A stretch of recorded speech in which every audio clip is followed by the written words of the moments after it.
Assalamualaikum warahmatullahi wabarakatuh. Kenapa baru sekarang Fitskin membuka mitra reseller? Karena kami tidak mau hanya sekedar menghasilkan sesuatu yang tidak ada kepastian.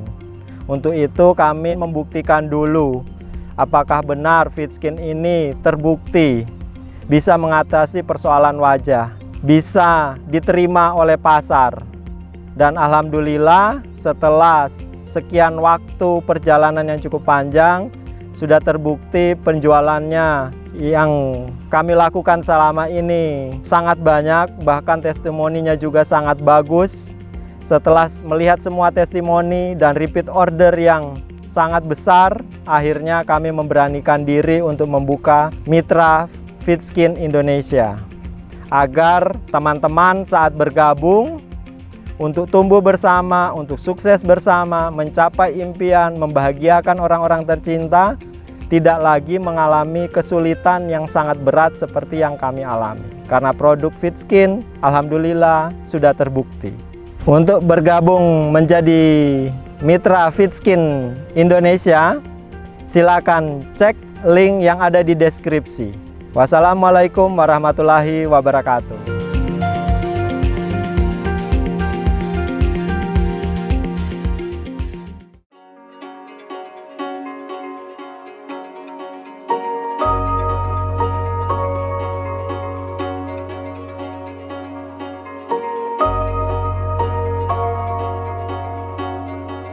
Sebelum pandemi, semua distributor kita yang di Surabaya, Sidoarjo lancar semua.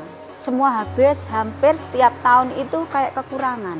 Ada satu permintaan dari customer untuk di Kalimantan, Mas. Beliau minta 1 kontainer, sudah kita siapkan bahannya. Nah ternyata hampir 1 M saya belanja bahan itu. Tiba-tiba COVID kemarin, saya sampai bingung mau mempekerjakan anak-anak terus atau juga menarik. Karena di luaran kan seperti itu, saya juga takut kan Mas. Saya tanya ke anak-anak, masih mau bekerja di sini atau takut kalau keluar? Kalau masih mau bekerja, saya pertahankan. Ibu bisa makan, Saman juga harus bisa makan. Bagaimana bisa ngeluarin barang, bagaimana kalau saya harus nyetok terus kalau seperti ini? Ya Allah, kayak gini, bagaimana kelanjutannya ini? Uang sudah saya masukkan ke situ semua. Bunda, ini kita harus berhenti. Kalau enggak, kita beban karyawan sekian banyaknya. Belum kebutuhan telur juga belum kita beli. Saya bilang, saya nggak mau pokoknya. Kita harus tetap jalan. Harus habis barang itu. Saya mikir Mas, kalau barang itu enggak habis, pasti rusak. Jadi apapun itu kita harus kerjakan ini. Saya bilang, nanti kalau enggak laku gimana? Ya sudah kita sedekahkan. Kalau biasanya kita sedekah cuma di 2 RT ini. Kita jalan sampai manapun ini sampai habis. Belum ada order masuk Mas, tidak ada yang berani order sama sekali. Dapat 2 bulan. Orderan itu masuk 1 bulan sebelum puasa. Ya kita keteteran kan Mas. Tapi kita punya stok itu cuma sedikit sekali. Yaitu itu menghabiskan yang pertama tadi. Stok bahan yang pertama itu kita habiskan. Sampai customer memasukkan orderan, kita bikinkan. Alhamdulillah barang yang sudah saya belanja itu bisa habis sampai di jelang lebaran. Ada satu orderan yang dia masuk lewat website, dia ordernya 150 juta. Luar biasa, bahagianya waktu itu saat itu Allah sangat luar biasa bisa menggantikan apa yang saya belanjakan sekian itu. Sudah ada yang masuk customer baru dengan percayanya order sekian banyaknya itu.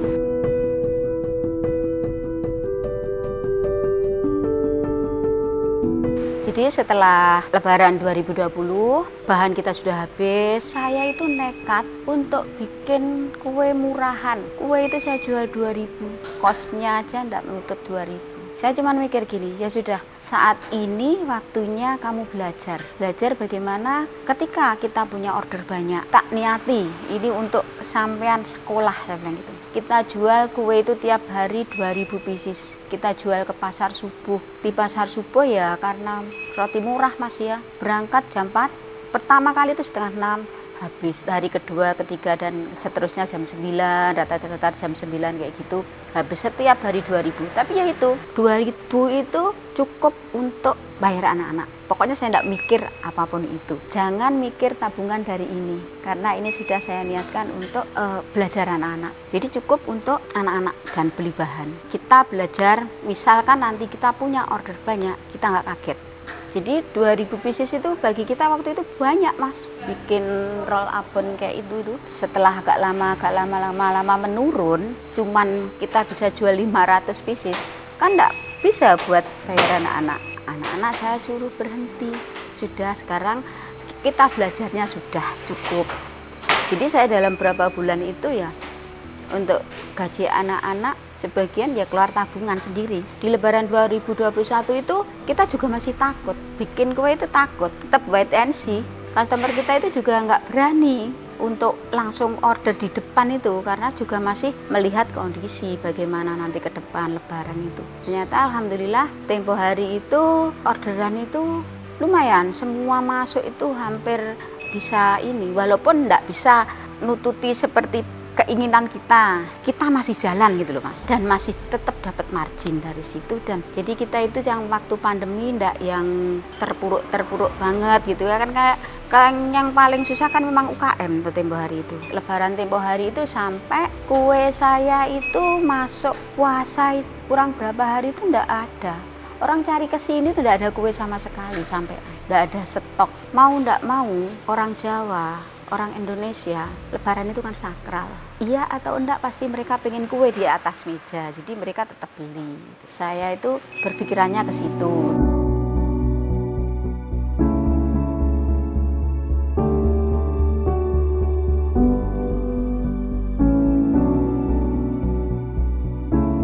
Dulu itu berangan-angan, Mas. Setiap tahun saya harus buka satu outlet bakery. Pengenan saya pengen pekerja saya tidak berhenti di Lebaran. Mereka tetap bisa saya berikan pekerjaan di lepas Lebaran. Mencari solusi bagaimana anak-anak tetap bekerja. Kalau nggak ada bakery, nggak ada kue-kue seperti ini ya nggak jalan, berhenti. Dulu itu saya seperti itu.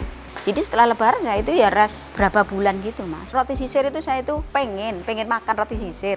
Saya beli cetakan itu 2. Mbak coba ini dibikin resepnya ini, saya kasih resep, sudah dibikin. Loh kok enak ya Mbak, saya bilang gitu. Saya taruh di outlet, laku 1.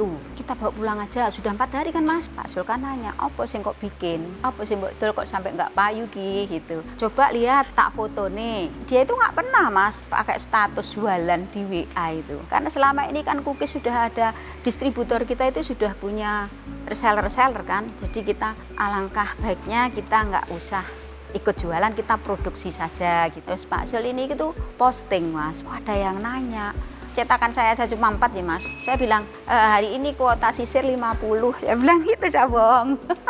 Ternyata itu yang pesen juga lebih dari 50. Saya kebingungan, pakai cetakan apa gitu. Pertama itu dari karton, kita lapisi sama kertas minyak. Besoknya lagi plat, biar nutut dengan orderannya. Karena setiap hari setelah saya bilang 50 itu, setiap hari yang masuk order itu hampir lebih dari 100. Order di pengrajin Sidoarjo. Kita beli berapa ratus gitu cetakan itu akhirnya. Hampir tiap hari kita bikin produksi sisir ini 300 box. Orderan dari luar kota mulai masuk karena saya itu kan punya customer banyak sebelumnya di cookies. Mereka itulah yang juga ikut mensukseskan sisir ini di luar kota kayak gitu. Di tengah-tengah berjalannya waktu ada musibah, nikmat yang luar biasa dari Allah. Ada kanker dalam diri saya. Saya kena kanker payudara. Juli kan anak-anak produksi kan. Saya Agustus awal itu operasi di onkologi Surabaya. Saya ngerti sebenarnya itu saya itu sudah ada benjolan itu ketika malam takbir karena nggak berasa sakit. Saya ndak hiraukan. Tiap hari saya bantu bikin sisir anak-anak dari pagi sampai malam. Operasi kan saya tinggal di Surabaya, di hotel kan lama. Kalau saya pulang takutnya kan banyak yang jenguk sama dokter, belum boleh.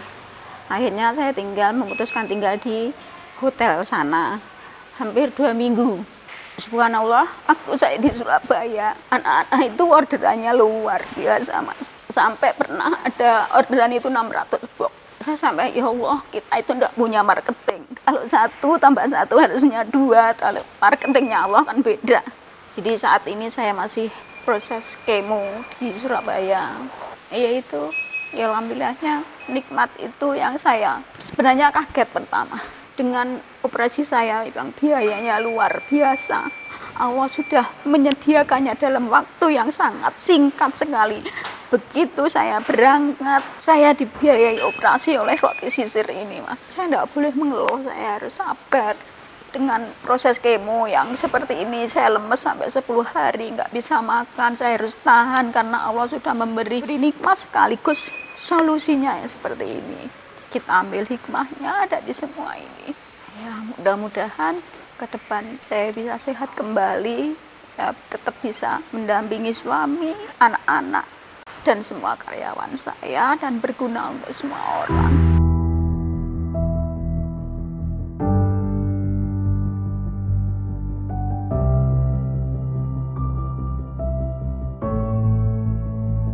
Roti sisir itu merupakan roti jadul yang sudah sangat lama. Kami membuat roti sisir Galek yang mengekspos kedaerahan, kecintaan kita terhadap Galek, terhadap kota kita untuk bisa jajarkan dengan kota-kota lain. Kami merasa bangga bahwa kami adalah bagian dari keluarga Kota Trenggalek yang mana dalam hal ini kita bisa mempromosikan kedaerahan untuk menjual produk-produk kami. Trenggalek punya sesuatu yang bisa dibawa dan cantik seperti kota lain, seperti Jogja, Malang, Surabaya, kayak gitu. Saya pengen ada sesuatu yang lain. Saya punya tempat di sana yang arahan saya pengen buat galeri untuk tempat oleh-oleh. Saya pengen dari roti-roti saya, jadi produk-produk roti saya yang seperti ini, yang bisa tahan untuk dibawa keluar kota. Jadi nanti bisa untuk oleh-oleh. Saya pengen mengulang keberhasilan saya di cookies, walaupun tempat saya di dalam, saya bisa keluar pulau sampai ke provinsi. Alhamdulillah ini kan sudah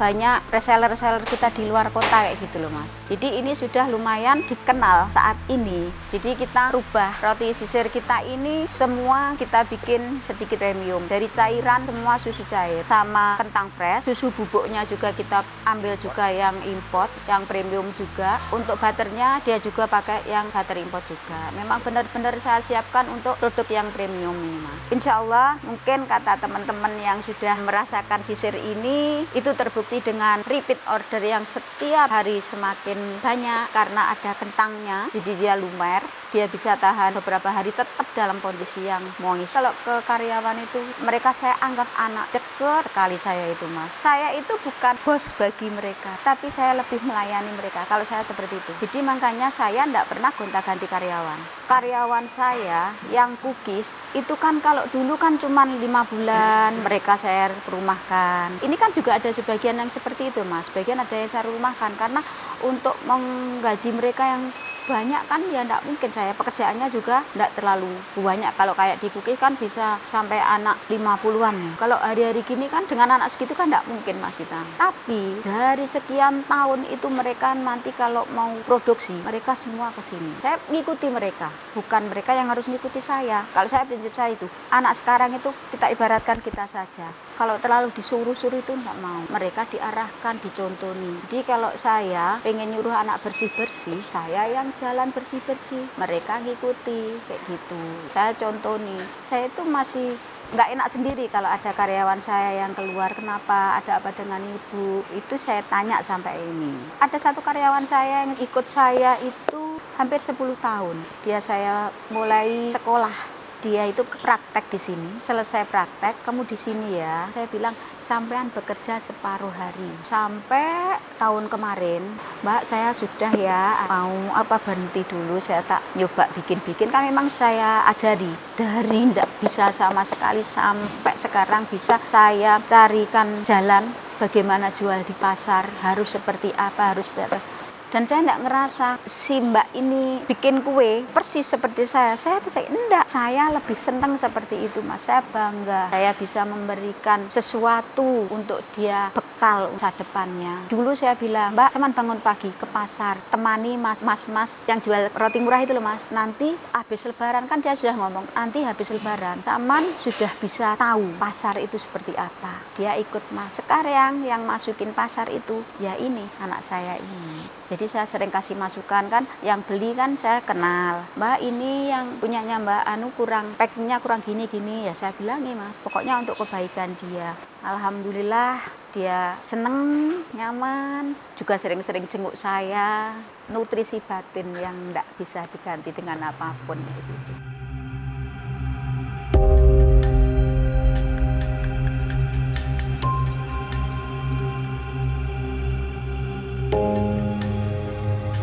Rezeki itu Allah yang kasih. Kita minta, wajibnya cuman ikhtiar saja. Cara ikhtiar kita bukan cuman hanya doa, dan doa. Tapi kita juga berinovasi dengan produk. Kita juga harus berbagi yang bukan hak kita, harus kita berikan. Dan tetap yang saya yakini sampai sekarang, marketing itu bukan di kita, bukan di admin yang pinter, tapi tetap di Allah. Jadi yang selalu saya lakukan cuman ikhtiar, dan ikhtiar. Saya itu sampai nyerah. Saya juga sudah ikut digital marketing kan, karena saya juga pengen ikuti pasar sekarang gitu. Nah, karena saya tidak bisa yang seperti itu, ya itu saja, saya tetap kayak orang dulu ya itu tadi yang saya bilang Mas. Jadi rezeki memang sudah diatur, sudah ditakar dan tidak akan tertukar. Saya itu tidak punya catatan apapun ya, karena saya bingung mau mencatat dimulai dari mana. Teman-teman sudah bilangi, tapi saya balik lagi. Sampai teman yang getol marketing ngomong, Bunda, sebenarnya ilmu itu bermanfaat enggak ya Bunda? Untuk kita bisa enggak ya Bunda dijalankan? Ya tergantung, itu kan juga zaman juga usaha. Sama lah, usaha jenengan itu di marketingnya, punya admin. Karena saya enggak mampu, saya mengarahkan admin juga bingung. Ya sudah, saya berinovasi aja dengan produk, kayak gitu. Saya tidak pernah menyesali sesuatu yang tidak laku hari ini. Saya tidak pernah marahi anak-anak ketika dagangan tidak habis seberapa pun. Saya tetap makanan masih bisa diberikan. Besok ada gantinya lagi, lek ikhlas.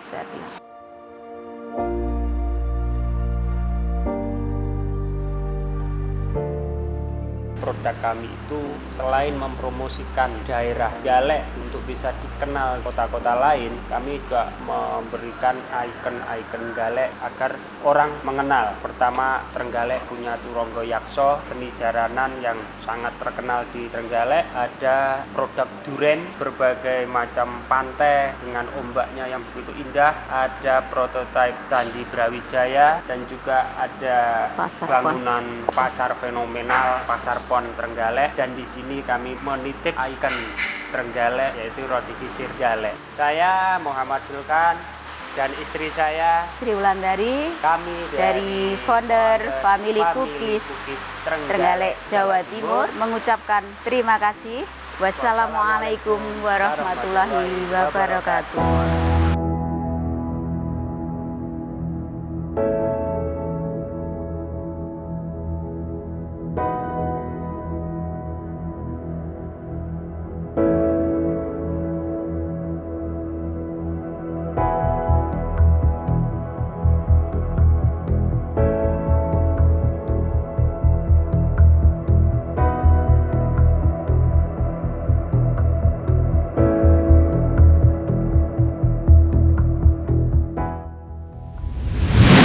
Depot sedia rasa.